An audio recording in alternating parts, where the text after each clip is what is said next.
Quiero compartir con ustedes en esta mañana un tema que me ha venido inquietando demasiado.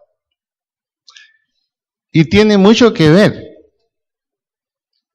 con lo que autoridades en Colombia han dicho claramente. Por ejemplo, Superintendencia de Salud, director de Medicina Legal, un psiquiatra muy reconocido en Colombia. ¿Y qué han dicho? Que Colombia como país está enfermo emocionalmente. Cada vez va coincidiendo más esa afirmación. Que algo pasa en la sociedad colombiana. Aumenta la violencia intrafamiliar.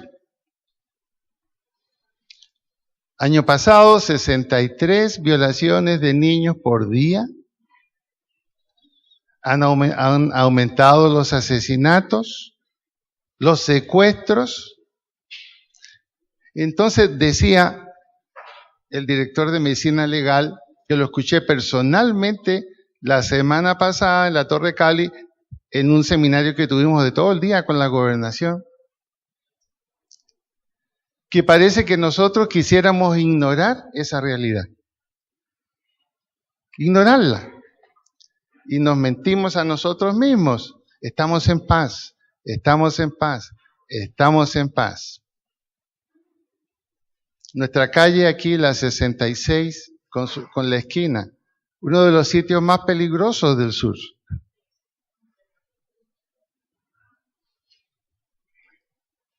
No hay semana en que no liquiden a alguien ahí. Cuando uno para el carro con la luz roja, uno está mirando para todos lados a ver, no importa la multa, a qué hora parte. Pero esa es la realidad que estamos viviendo. ¿Cómo afecta esto a los cristianos? También nos afecta. ¿Y cómo nos afecta? ¿Queremos encerrarnos en una burbuja donde no escuchemos malas noticias? ¿No leamos malas noticias? Como para decirnos, todo está bien. Pero no es así. Los niveles de problemas mentales son muy altos, demasiado altos en Colombia. La pregunta es, ¿y qué pasa con los cristianos? ¿Estamos o no estamos afectados por la misma situación? Indudablemente que sí. Y se supone que, de acuerdo a la fe que decimos tener, no debería afectarnos. No debería afectarnos. Pero sí nos afecta. Vamos a hacernos 3 preguntas claves en esta mañana. La primera pregunta es esta. ¿Te sientes atrapado, encerrado entre varios pensamientos y problemas? La segunda, ¿te sientes solo interiormente? Y la tercera, ¿hay alguna manera en que pueda sentirme libre? ¿Hay alguna manera en que no me sienta atrapado, sino encima de las situaciones negativas? Me llamó la atención que yo le comentaba a Víctor hace una semana que estaba preparando este tema. Y ayer en la mañana, bien temprano, prendo el televisor para ver qué noticias hay y me aparece un programa de Bogotá del pastor Andrés Corson, la iglesia en lugar de su presencia.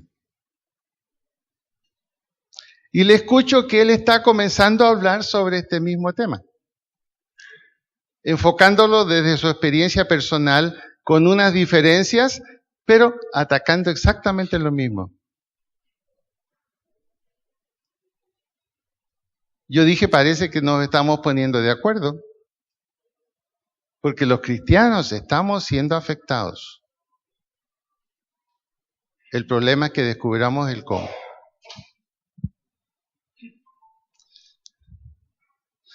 En la película La Guerra de las Galaxias se hablaba de el lugar oscuro. ¿Se acuerdan?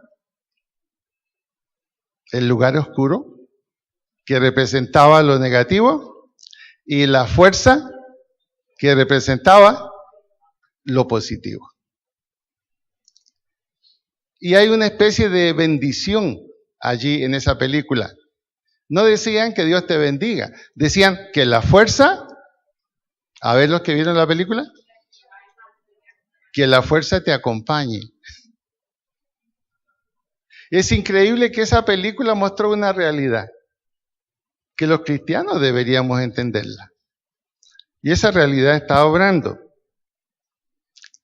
Vamos a ir a Efesios capítulo 6, versículo 12.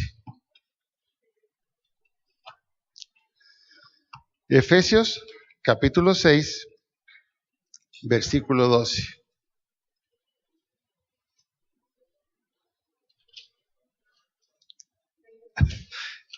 Efesios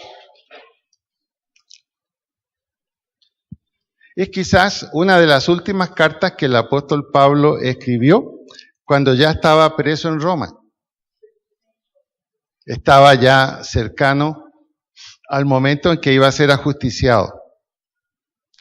Y cuando uno lee la carta de Efesios, pareciera que en esos últimos tiempos, esos últimos momentos de Pablo allí en la prisión, Dios le dio una nueva revelación acerca de la iglesia.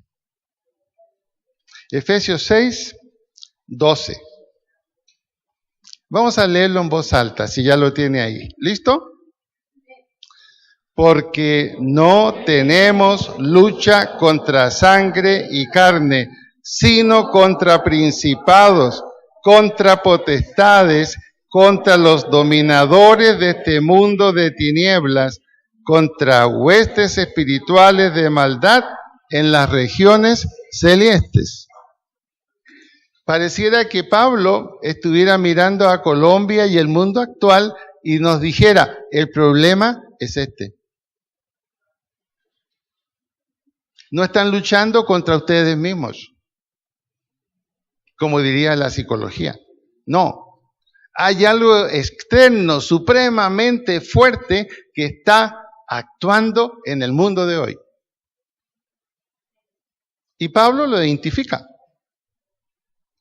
No tenemos lucha contra sangre y carne, sino contra principados, autoridades, contra potestades, autoridades, contra los dominadores, autoridades. ¿Y dónde están estas autoridades? No están en el gobierno, ni están en Naciones Unidas. ¿Dónde están?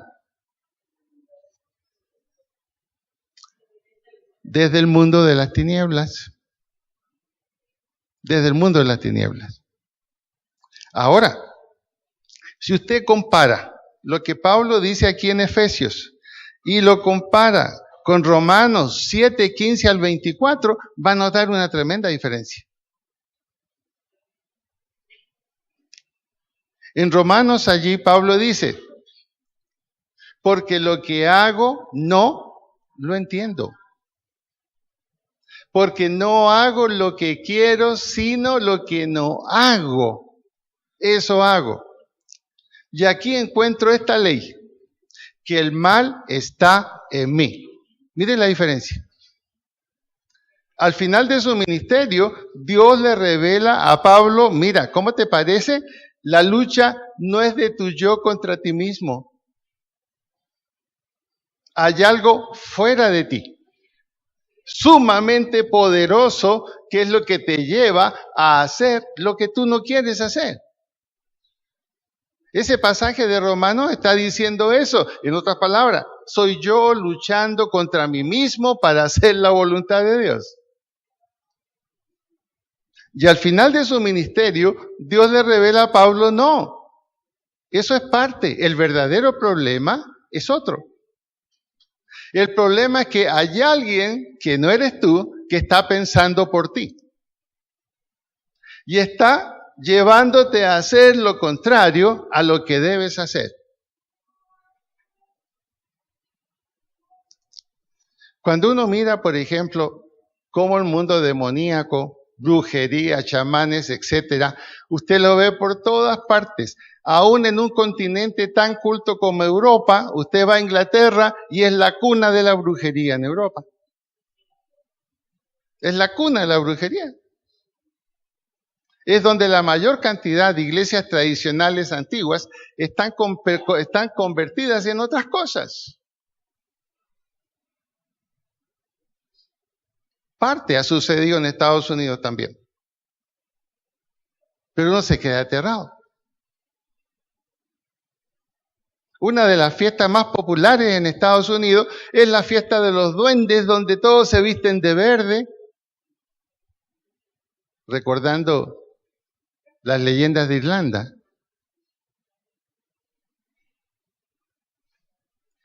¿Será que eso nos afecta a los cristianos o no? Pero el gran engaño del diablo es hacernos creer que no nos afecta. Que no nos afecta. Con Cristo estoy juntamente crucificado, ¿cierto? Y el diablo está al lado. Las cosas viejas pasaron. He aquí, todas son hechas nuevas. Y el diablo dice, no, tu pasado no ha cambiado. Tu pasado no ha cambiado. Tu pasado no ha cambiado.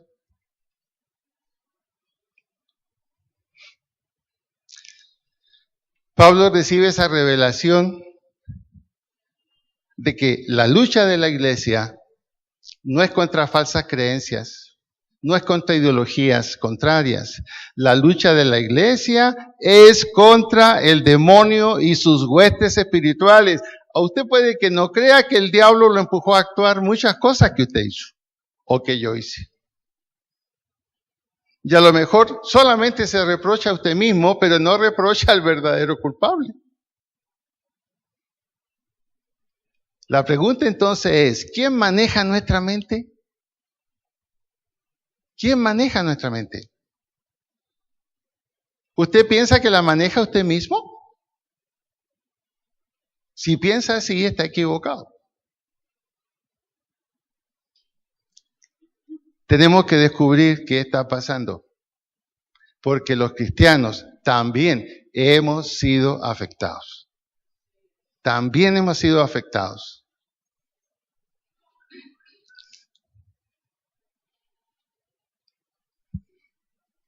La primera pregunta, y yo me incluyo en la pregunta, ¿te sientes atrapado, encerrado entre varios pensamientos y problemas? ¿Te sientes como Pablo? Porque lo que hago no lo entiendo. Pues no hago el bien que quiero, sino el mal que no quiero, eso hago. ¿Así te sientes? Y muchas veces es una verdad interna que no la conoce nadie. Aunque la Biblia diga, por sus frutos los conoceréis, pero hay frutos emocionales que podemos esconder hasta cierto punto, hasta que nos venga la depresión o la angustia. Tarde o temprano aparece.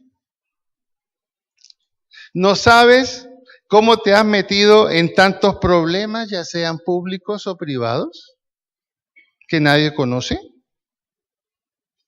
¿Será que de pronto la verdad y la mentira se hacen un nudo en tu cabeza y a veces no sabes discernir cuál es cuál?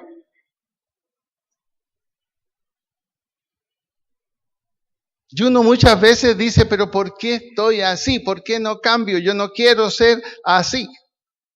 Y mientras más lo intento, como el apóstol Pablo, ¿qué pasa? Descubro que soy un esclavo de mí mismo. Eso es lo que yo pienso. Que solo soy un esclavo de mí mismo. Te encuentras atrapado en costumbres que no puedes dejar. Decisiones inconstantes. Cosas que abandonas pero solo a medias.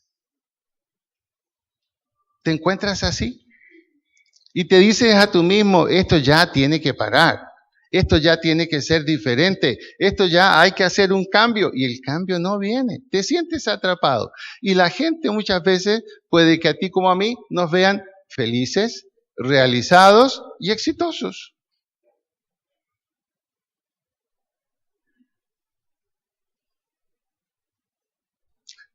Como cristianos, conocemos lo que Dios nos ordena, pero nos resistimos a hacerlo.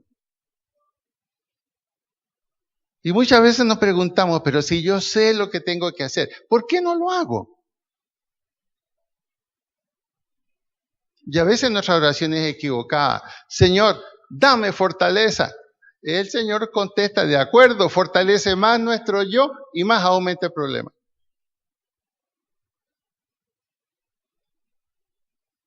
Los cristianos no somos tan suaves. No hemos domesticado nuestro carácter.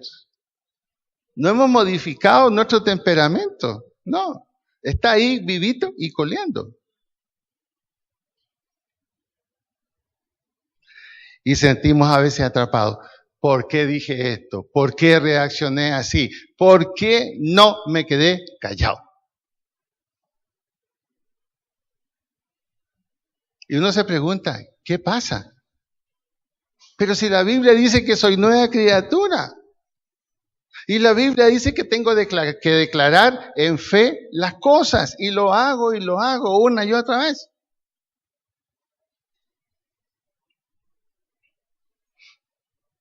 Somos cristianos, no hay duda.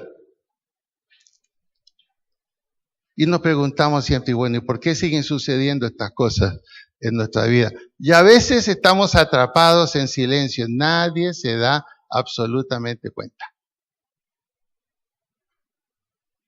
¿Y qué pasa? Solo delante de Dios nos sentimos avergonzados, pero no delante de nadie más. Y pensamos que eso es lo más espiritual que podemos hacer. Señor, tú me conoces. La típica frase que usamos todos. Señor, tú me conoces. Claro que te conozco. Pero no sacas nada con avergonzarte delante de mí. El asunto es cambiar. Y uno dice, pero ¿y cómo? ¿Cómo? Ya aparecen las disculpas que pensamos que vienen de nosotros mismos. Genio y figura hasta mentira. Una absoluta mentira. Pero la hemos hecho verdad. ¿Por qué? Es la manera de disculpar que nos sentimos atrapados. ¿Ves? Otro recurso. Si me quieres, acéptame como yo soy. ¿Y cuál es la respuesta? Sí, pero yo no te conocí así. Vuelve a ser como antes. Y viene el problema. ¿Y cómo lo hago? ¿Qué pasa aquí? Y usted puede ir a un psicólogo, a un psiquiatra y las cosas no van a cambiar. No van a cambiar.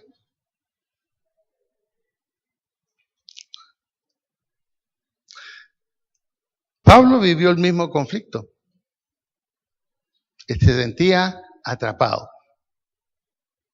Y como consecuencia entonces tenemos una crisis de identidad, porque por un lado hemos aceptado a Cristo y la Biblia nos dice que somos hijos de Dios, pero mi propia realidad me dice, no, hay algo que tú no estás haciendo, hay algo que tú no estás haciendo.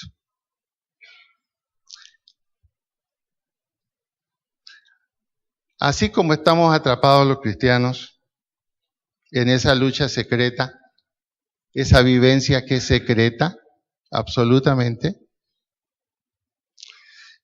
no se va a ver hasta que no se deprima o intente suicidarse o esté tan ansioso que coma y se engorde totalmente.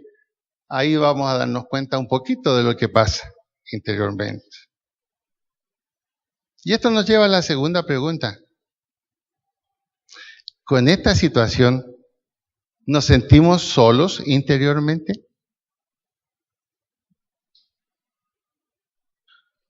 Y eso que afirmamos muchas veces. El Señor está conmigo. Yo creo lo que dice Mateo 28:20. Él está conmigo todos los días. ¿Y no hay días en que usted piensa que Él no está con usted? ¿Y que se siente solo? Es inevitable, aun cuando no debiera ser así. Las promesas de Dios están llenas de afirmaciones correctas.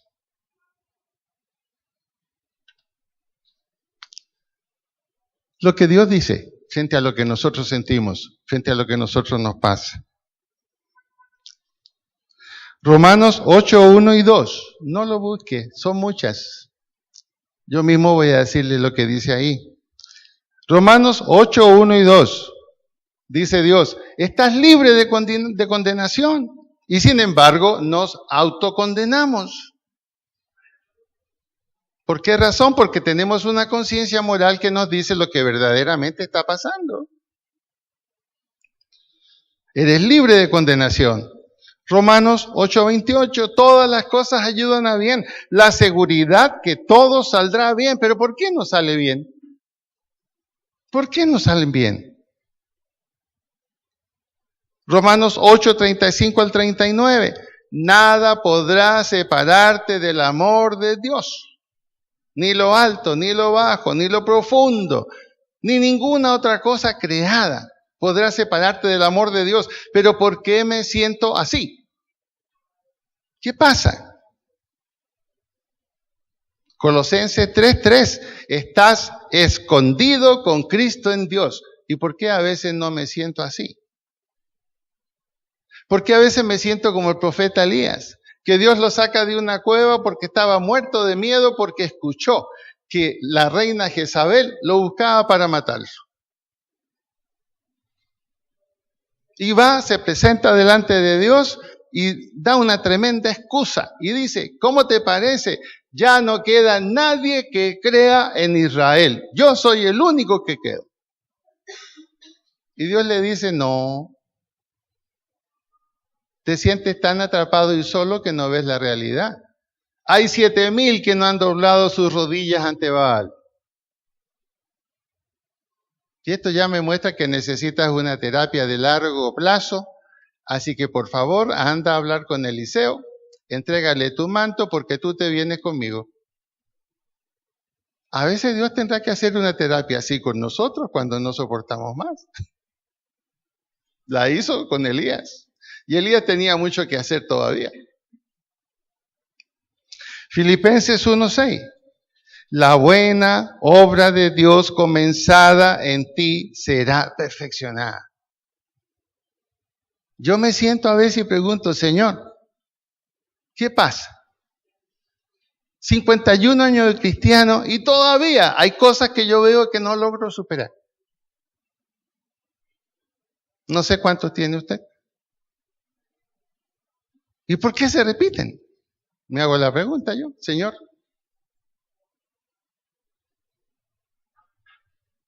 Y Dios dice, ¿por qué piensas así? La verdad es otra. Y ya vamos a ver el conflicto y por qué se nos plantea. Filipenses 3:20. Eres ciudadano del cielo, pero vivo amarrado a este planeta. No estoy pendiente de las nuevas versiones de la Biblia que salen. Estoy pendiente de las nuevas marcas de carro que van saliendo.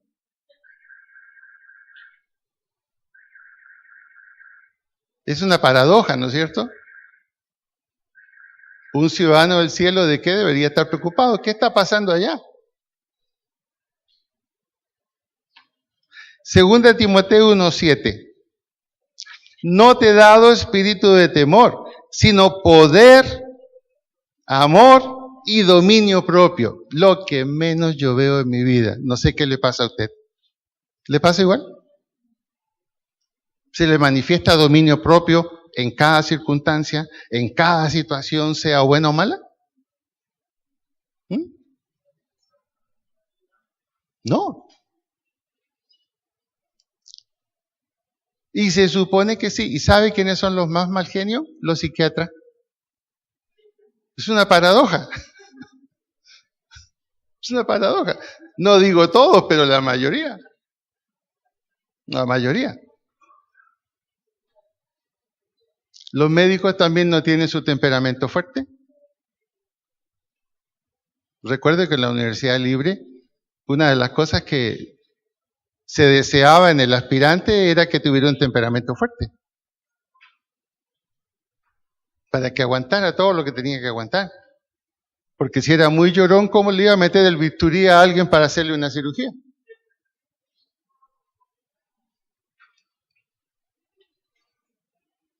Primera de Juan 5:18 dice, mira, eres nacido de Dios y el maligno no te puede tocar, pero ¿cómo es la cosa si siento que me toca muchas veces? El problema número uno del mundo de hoy, la soledad. Y los cristianos también la experimentamos. También la experimentamos.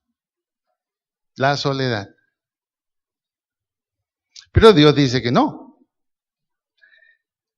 Y terminamos con algo digno de replay. Y lo repetimos a cada rato. Todo lo puedo en Cristo que me fortalece. ¿Es realidad en nuestra vida? Porque no deberíamos tener debilidades entonces. ¿Qué sucede? ¿Qué hay detrás de esto?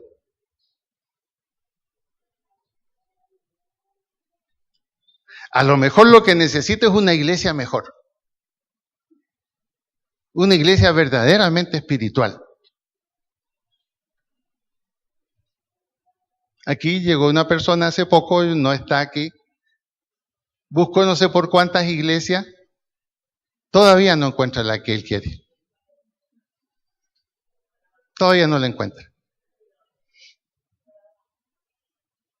O el otro sueño.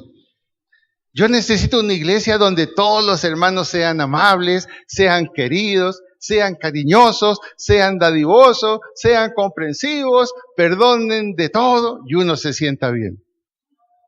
Esa iglesia está en el cielo. Esa iglesia está en el cielo, no está aquí. Jesús lo dijo clarito, no se engañen, en el mundo tendrán aflicción. En el mundo tendrán aflicción. Ahora, y aquí nos ponemos de acuerdo con los estudiosos de la salud mental. Ellos tienen razón en la afirmación que vamos a ver. Necesitas conocer tu verdadera identidad. Conocer tu verdadera identidad. Si conozco mi verdadera identidad, si conozco lo que realmente pasa dentro de mi vida, ¿puedo sentirme libre o voy a seguir atrapado? Sí tengo la opción de sentirme libre. Lo que necesito es descubrir cuál es el verdadero enemigo que está trabajando en mi vida y cómo trabaja. Número 1. La victoria es una decisión en la mente. Lo dice la Biblia. Tal cual es tu corazón, tu mente, así eres tú como persona. Lo que pensamos determina lo que hacemos. Pero aquí viene la pregunta y quiero asustarlos. Para que veamos hacia dónde fue el apóstol Pablo cuando en Efesios dijo, no tenemos lucha contra sangre ni carne. La pregunta es, ¿cuántos de ustedes creen que los pensamientos que les llevan a hacer conducta son realmente de ustedes?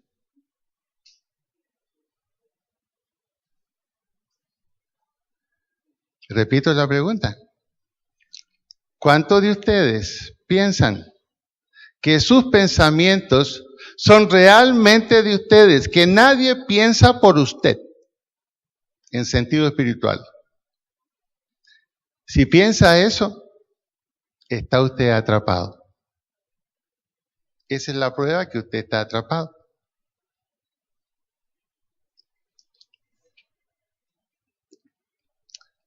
Porque si lo que pensamos solo viene de nuestra mente, entonces nos quedamos con la primera parte de Pablo en Romanos. El conflicto es entre lo espiritual y yo. Lo que Dios dice y yo. Pero en Efesios al final él dice, no, el conflicto es peor que eso. Hay algo que actúa en nosotros. ¿Y cómo actúa? A través de la mente. A través de la mente. Así de sencillo. Vamos a 2 Corintios 10:5. 2 Corintios, capítulo 10, versículo 5.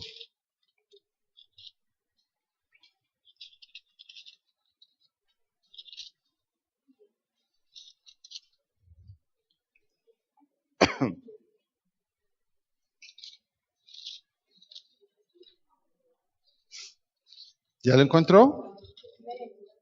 Ok. Dice así, 2 Corintios 10:5. Derribando argumentos y toda altivez que se levanta contra el conocimiento de Dios y llevando cautivo todo pensamiento a la obediencia a Cristo. Ahora, fíjese bien este detalle. Dice, derribando argumentos y toda altivez que se levanta contra el conocimiento de Dios. ¿Quién es el que argumenta? ¿Quién es el altivo? ¿Quién es el que se levanta contra todo conocimiento de Dios? ¿Usted o yo? La respuesta es no. Cuando usted y yo pensamos, hay alguien que está pensando al lado nuestro. Cuando usted y yo argumentamos para hacer cosas, hay alguien que está al lado nuestro que argumenta lo contrario. Y no es usted, ni soy yo. Eso quería decir Pablo cuando dijo, no tenemos lucha contra sangre ni carne. Usted y yo somos carne y sangre. La lucha no es con nosotros. La lucha es contra alguien hábil, perverso, ladino, estratégico, que piensa junto con usted y junto conmigo. Y nos hace creer que los argumentos de él son nuestros. Y por eso los llevamos a la práctica. Y después de llevarlos a la práctica, vamos avergonzados delante de Dios y tenemos que reconocer, Señor, no estoy haciendo completamente lo que tú me pides.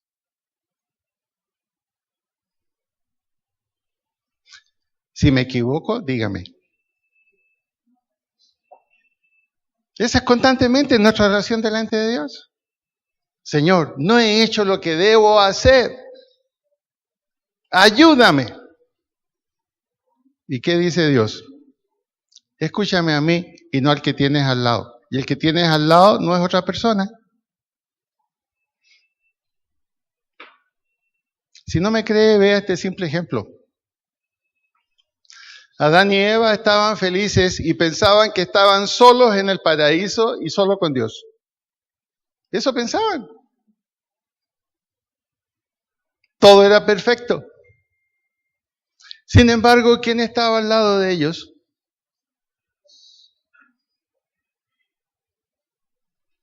¿Cómo actuó Satanás en Eva? La convenció con argumentos, no la amenazó, no le dijo, si no me obedeces, yo te mato. No, la convenció con argumentos. Oye, ¿así que Dios te dijo que esto era así? No, eso no es completamente cierto. No. Dios sabe que si ustedes lo hacen de otra manera, van a llegar a ser como Él. Ustedes tienen que tomar decisiones propias sobre su vida. Y tomen lo mejor. No se abstengan de lo que es barato o pequeño. Tomen la mejor. ¿Y cuál fue el resultado? A Adán nunca se le ocurrió preguntar, oye, a Eva, ¿quién te convenció de esto? Porque yo no te he dicho eso. Tú no me has visto a mí tomar el fruto prohibido. ¿Quién te convenció? Si usted lee la Biblia, Eva tranquilamente vino y le dijo, toma y prueba. ¿Qué mejor argumento que la carne de su carne iba a desconfiar de ella? ¿Qué mejor argumento en términos reales su esposa? ¿Iba a desear hacerle algún daño, algún mal? Y él comió confiadamente. Ahora, ¿quién lo convenció a Adán de que confiara en Eva? ¿Quién le dijo, adelante? Es razonable. Será tu mujer, no es tu idea, pero buena. Hazla.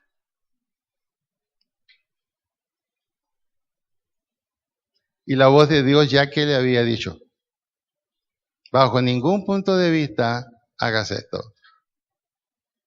¿Cuál fue el resultado?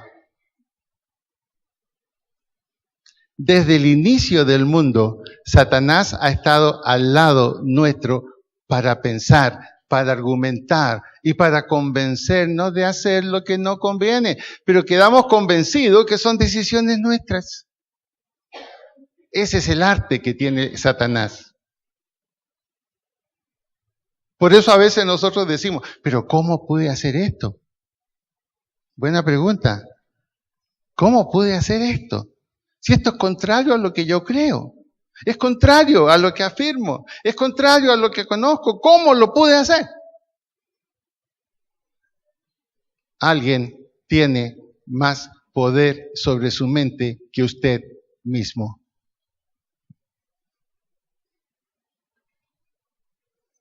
Y es lo que Pablo advierte en Efesios.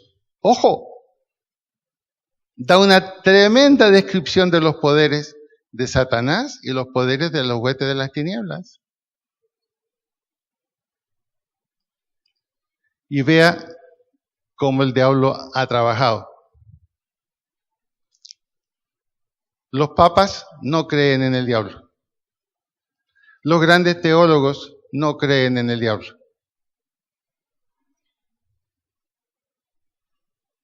Y la última maquinación del diablo ha sido la mejor. Eres apóstol. Tienes autoridad sobre todo. Lo que tú declares se cumple. Lo que tú decretes se cumple. ¡Qué engaño! ¡Qué engaño! Hay algunos que dicen, en cuanto un apóstol entra a la iglesia, el diablo huye. Por favor. ¿Y cómo fuimos convencidos de esto? Lentamente. Fuimos convencidos.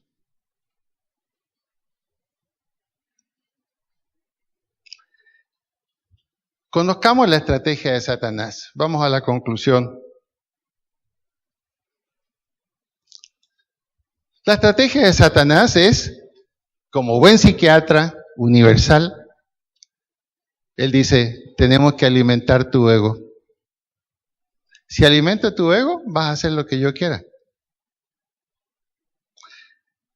La pregunta de Satanás es muy simple en nuestra mente. Dios dice, haz esto, esto y esto y esto. Y honestamente muchas cosas no son fáciles. ¿Y Satanás cómo argumenta? Piensa. ¿Por qué no hacer el camino un poquito más fácil? Tú ya sabes que Dios perdona todo pecado. El único que Dios no perdona es rechazar a Cristo, pero tú lo aceptaste. ¿Por qué te vas a hacer la vida cumpliendo tanta cosa y completa? ¿Por qué no lo haces más fácil? Hazlo un poquito incompleto. Sé responsable. Sé responsable. Tienes que ver por la seguridad. Mira, la misma Biblia dice que no sabemos qué va a pasar a futuro. ¿Por qué obligarte a cumplir todo lo que Dios te pide en su palabra? Haz el camino un poquito más fácil.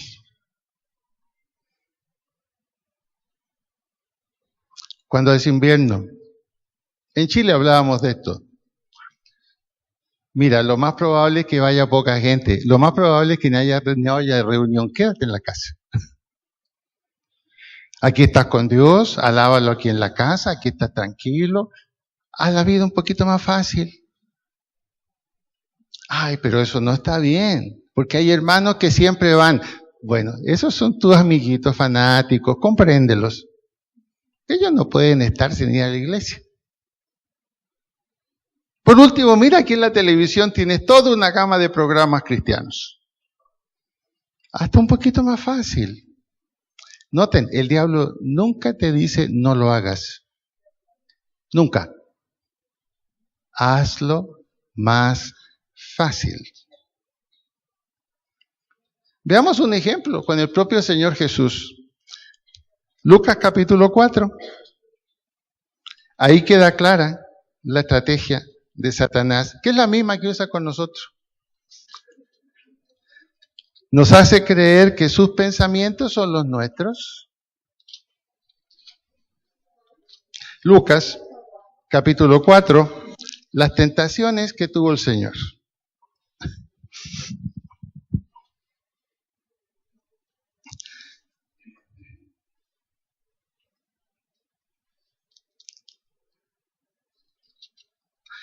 Jesús venía de una tremenda preparación espiritual.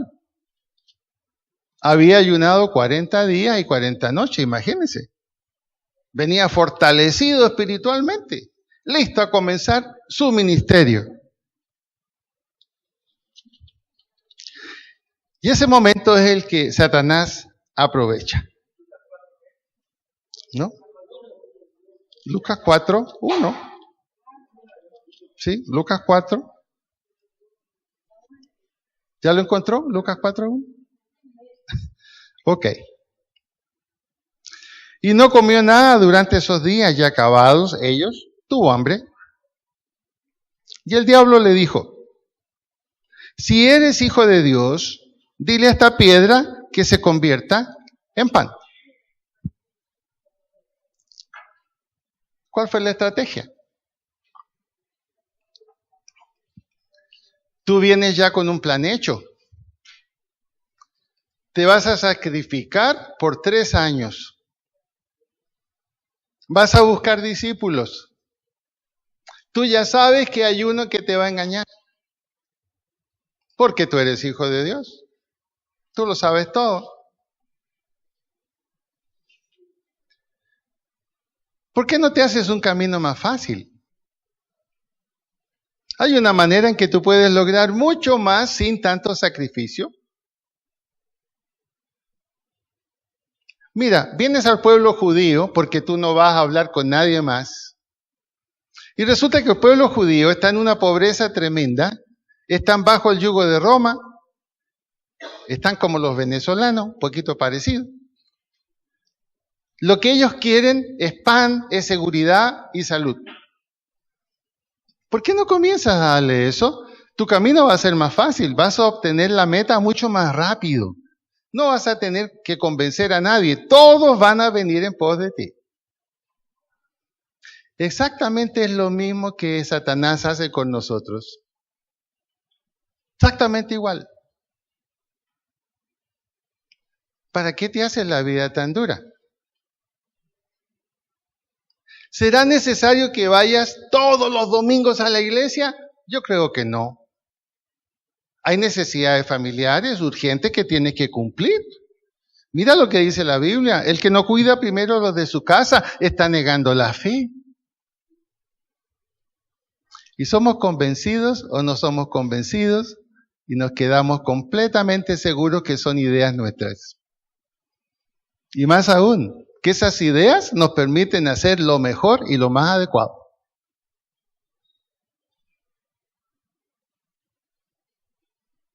Lo hizo con Jesús, no lo va a hacer con nosotros. Luego vino la segunda. El diablo lo condujo a un alto monte y le mostró en un momento todos los reinos de la tierra habitada. Y le dijo al diablo, todo esto te daré, todo este poderío y la gloria de estos reinos, pues a mí me ha sido entregada y se lo doy a quien quiero. Y aquí viene la trampita de la estrategia de Satanás. ¿Sabe? Y hablemos con franqueza. Muchas veces cuando desobedecemos a Dios, no nos va mal. Repito, muchas veces cuando desobedecemos a Dios, no nos va mal. Y el diablo, sin decirnos nada, mira, ¿cómo ves? Las decisiones que tomaste fueron contrarias, no totalmente a lo que dice Dios, medianamente, siempre te falta un poquito.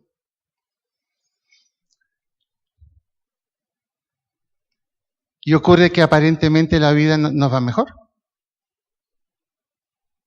¿Nos va mejor? Podemos mejorar en el trabajo sin ir tanto a la iglesia y sin leer tanto la Biblia. Pero ¿sabe una cosa? Se nos olvida algo. El diablo no regala nada. El diablo presta. Mientras usted hace lo que él dice, las cosas van bien. Pero cuando reacciona y hace lo contrario, noten el caso de Jesús, cómo trató de convencerlo con esas estrategias hasta el final. Lo seguían multitudes a Jesús. Tuvieron hambre, Jesús multiplicó el pan y los peces. Y la gente no lo abandonaba, lo seguía a todas partes. Había pan, había sanidades, había todo. Y un buen día Jesús, no era que estaba haciendo el plan del diablo, pero para demostrar su punto de vista, lo juntó a todos y les dijo: señores, a partir de este momento se acabaron los milagros y se acabó la multiplicación del pan. El pan de vida soy yo, y el que me sigue a mí, y no lo que yo hago. ¿Y qué dice Juan capítulo 6? No quedó ninguno. Se fueron casi 10,000. Y se quedaron allí los 12, como eran los alumnos, temblando. ¿Y qué les dijo Jesús? ¿Acaso no sé yo qué es lo que pasa con ustedes? Algunos dudan. Y hay uno, el peor, que es diablo.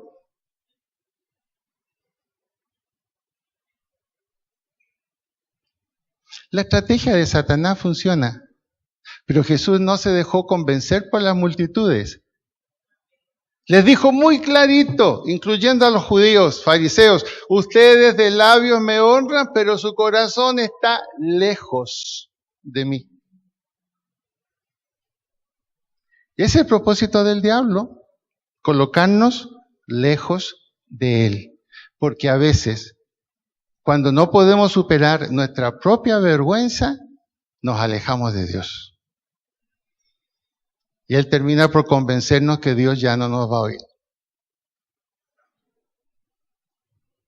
Aquí le dijo: haz algo espectacular.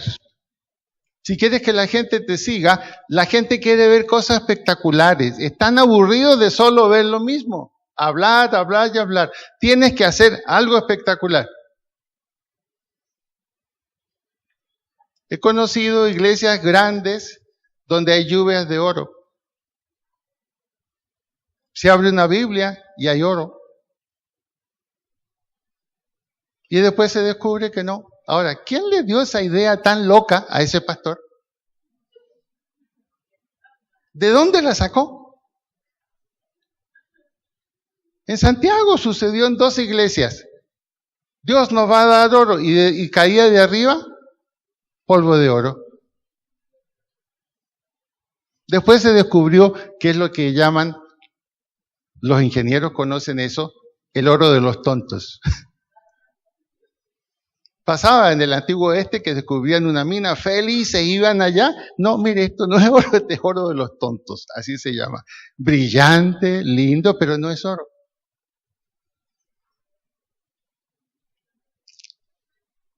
Y el diablo nos dice: mira, si Dios no hace algo espectacular en tu vida, Dios no está contigo. Y vivimos a veces esperando cosas espectaculares. Y a veces quien las hace no es Dios.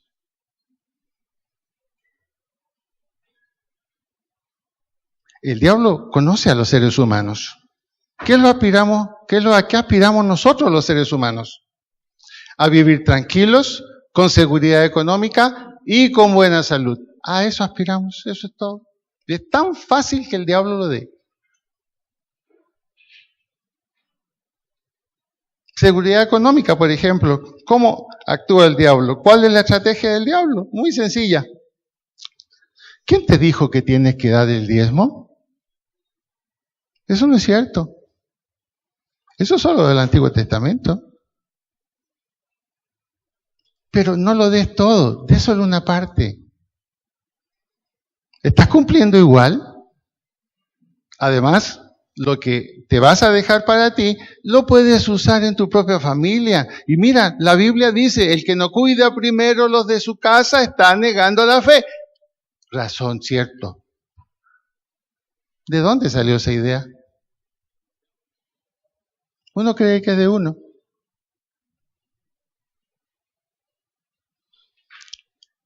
Y después el diablo se ríe. ¿Sabe por qué? Tarde o temprano, cuando oramos y estamos delante de Dios y nos avergonzamos delante de Él, tenemos que decirle, Señor, tú tienes misericordia porque aunque yo no cumplo todo, tú me bendices. Y creemos que esa oración le puso punto final al problema. No le pone punto final al problema. Todo lo contrario, se crea en nosotros un mal esquema mental y se lo traspasamos a nuestros hijos y nuestros hijos a los de ellos. Y ahí el diablo gana el conflicto, porque Dios siempre quiso que nuestra generación de hijos fueran para Él. Pero hoy estamos viendo una generación casi perdida. ¿Saben lo que va a haber pronto aquí en la ciudad de Cali? Y que hay un comité de pastores que nos vamos a oponer y vamos a rechazar. Va a haber un espectáculo pornográfico en público en un lugar de Cali, con asistencia libre. Y los asistentes podrán involucrarse y participar. Y ya hay algunas autoridades que no le ven problema. Hay un grupo de pastores que vamos a presentar una nota de rechazo. Ahora, la pregunta es esta. ¿De dónde salió esa idea? ¿De dónde salió esa idea? ¿Cómo se disfrazó esa idea? Es realismo, es teatro real. La gente debe conocer la realidad y la verdad y ver que no es tan mala y se involucre. Dice la Biblia, ya hacen cosas deshonestas. Ya no solo en privado, dice la Biblia, en público. Eso pasó en Sodoma y Gomorra. Yo le pregunto a usted, ¿cabe en una mente normal autorizar eso? ¿Quién lo convenció al que va a autorizar eso de hacerlo? Destrucción moral y espiritual. Hagamos la cosa más fácil, dice Satanás. No podemos obligar a la gente, cada cual tiene que decidir libremente lo que le gusta y lo que no le gusta. Y los cristianos vamos cayendo también en eso. Y por último, el diablo le dijo, mira, te arrodillas ante mí y te doy todo, porque todo está en mi mano. Hay cristianos que no vivimos arrodillados delante de Satanás, pero sí con el oído presto a hacer lo que él sugiere. Pregúntese en esta mañana, ¿por qué hay cosas que sé que tengo que hacer en mi vida cristiana y las hago a medias? Pregúntese, por favor, pregúntese. ¿Por qué? ¿Por qué me he convencido que está bien hacerlas a medias? ¿Por qué?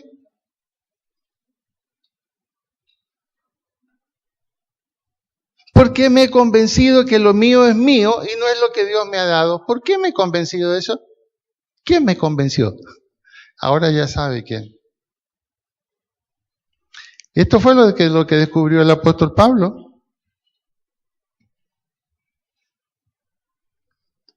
Nadie se engañe. No es usted el que está en conflicto con las cosas.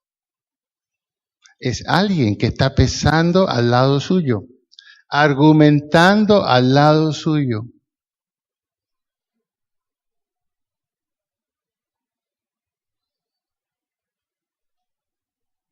La pregunta es, y con esto concluyo. Una pregunta que hizo un profeta en el Antiguo Testamento fue esta. ¿Por qué claudicáis entre dos decisiones?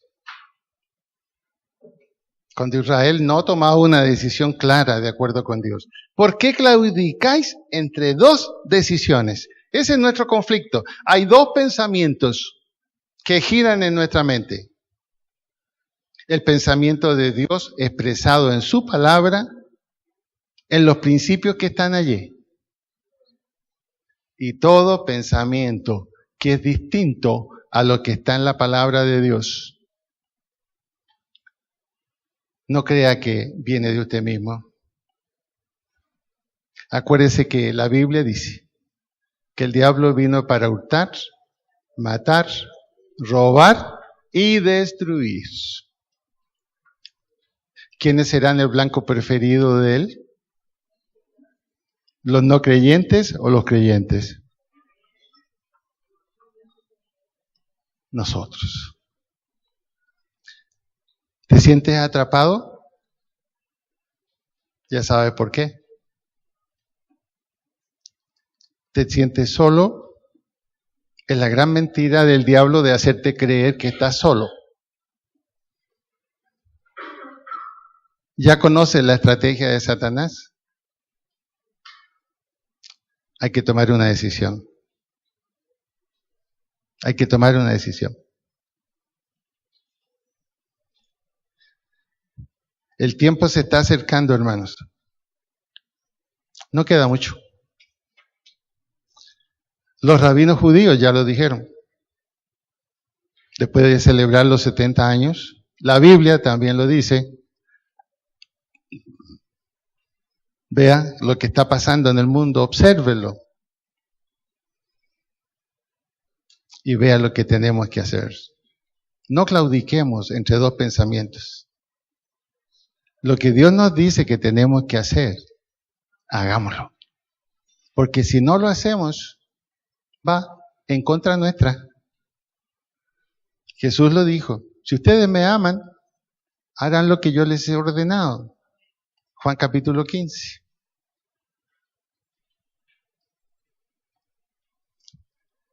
La decisión de hacer lo que dice la palabra de Dios, allí están los pensamientos de Dios por escrito. Eso es lo que tenemos que pensar. Y si eso pensamos, eso vamos a tender a hacer. Y si nos equivocamos, nos vamos delante de Dios, reconocemos, pedimos perdón y nos paramos otra vez adelante. Pero identifique al enemigo. Identifique al enemigo. Señoras, el enemigo no somos los maridos. No se equivoque. Estimados varones, el enemigo no es la esposa. No. Hagamos lo que tenemos que hacer. Son pensamientos de Dios, ahí están escritos. Recordemos que tenemos una generación que cuidar, no importa qué edad tengan. Tenemos una generación que cuidar y por la cual hay que responder. Y esa es la tarea. Allá, mis queridos hermanos, ahora ya tienen otra responsabilidad, cuidar a Abigail, ¿cierto? Los abuelos. Ahí estoy viendo a los abuelos de Abigail. ¿Mm? Y decir a los papás, cuidadito con apartarse, que me echan a perder a Abigail. Ya de advertido Moisés, cuidado con echar a perder a Emilia, que van a ser de 20. Sí. Los invito a que nos pongamos de pie.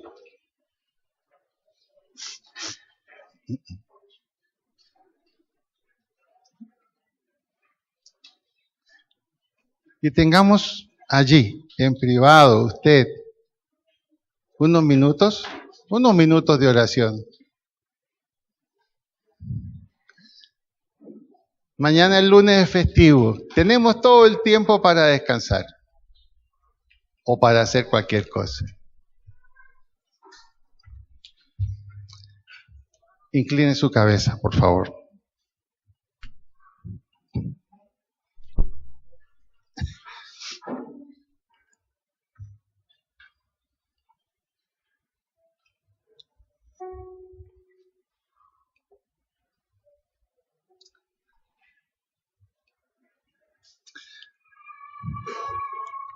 Hable con Dios, por favor, allí.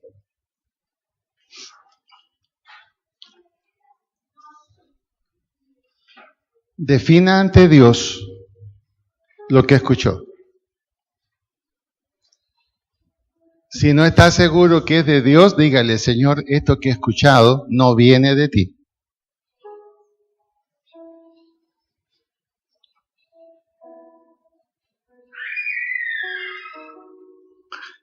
Y si en su corazón el Espíritu Santo le dice, esto es verdad,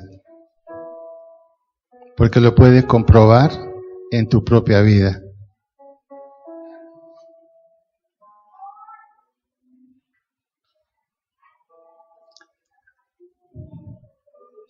Es la hora de tomar decisiones.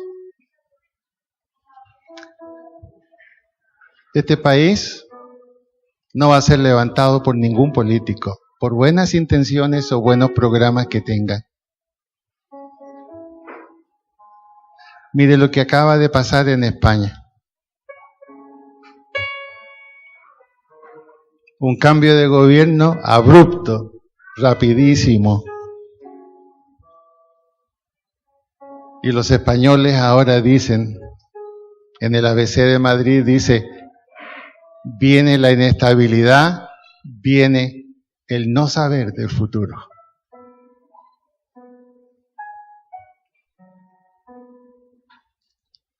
Este país solo se va a recuperar por la influencia de verdaderos creyentes en Cristo,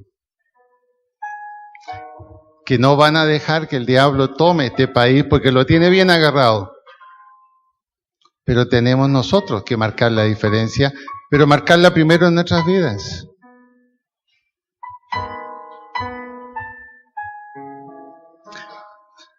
Hable con Dios. Reconozca en qué ha faltado. Reconozca, usted lo sabe, yo lo sé respecto de mi vida. No necesita avergonzarse delante de Dios porque Dios lo sabe. Tome una firme decisión en su mente.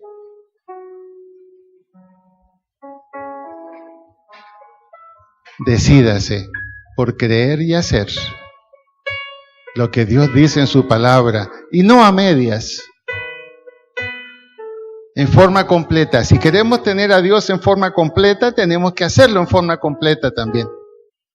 Él es misericordia, sí, pero también dice la Biblia que es fuego consumidor.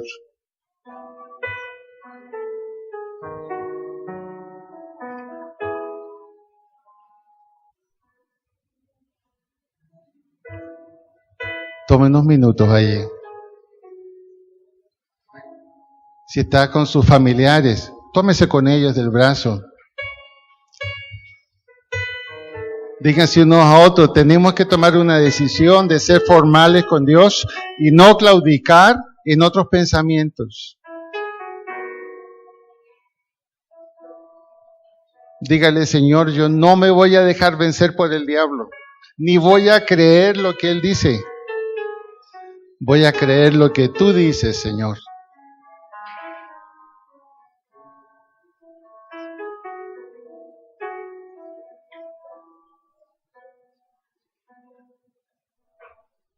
A veces la mejor manera del diablo de alejarnos de Dios es convencernos que Dios no perdona.